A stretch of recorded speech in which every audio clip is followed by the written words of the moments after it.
Yeah, that's quite the story. Switching gears here a little bit, why don't you tell us a little bit about your primary focus as an investor and what you're spending, a good portion of your time these days doing?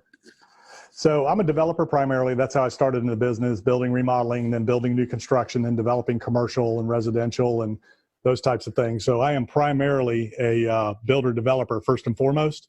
And so that's what I look for. I look for, I'm opportunistic. I look for heavy value add. So I like to take old buildings and make them new. I like to build ground up. I like difficult, challenging projects that require, thought, require, shifting and pivoting in the middle of the project because you never know what could happen. And, just doing things that are cool, creative, different, unique, stuff like that. So I'm older now. I like bigger deals. I like fewer, bigger deals. And I like to really, take on the challenging, difficult projects. Yeah, and that's where all the return is. It's also where a lot of the risk is. But I suppose after doing this many deals, you've been able to figure out how do I cap the downside so that I'm not taking on a project where I don't know what the outcome is going to be. Yeah. So it's, as a developer, it's a risky business, right? It's the riskiest of the disciplines. But for me, it's just what I've done and it's what I do. So I'm very prudent. I make sure that the numbers work. I make sure that there's demand for what we're creating. And I make sure that we've taken into account all the worst case scenarios. So we run scenario tests, we run stress tests, things like that. And I don't over leverage.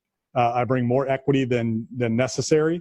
And I get long-term debt locked in after the construction loan period. So we do everything we can. So, I don't use the old build it and they will come. So I'm not going to go out in the middle of a field in Iowa and build something and expect people to come. I'm going to go in downtown, Dallas or Charlotte or, Seattle or somewhere like that, where there's going to be demand for what you're doing. So you got to be smart about it. You got to not over leverage. You got to not risk your own capital or equity. You bring on partners that have capital and equity that they want to invest. So those are the ways that you kind of hedge against anything, but you never know what the economy is going to do. So at the end of the day, you got to be willing to accept the worst case scenario, which is everything blows up, everybody loses their money, the deal doesn't work. So you got to be willing to take that risk and accept that loss and failure. So as a developer, that's what you're signing up for.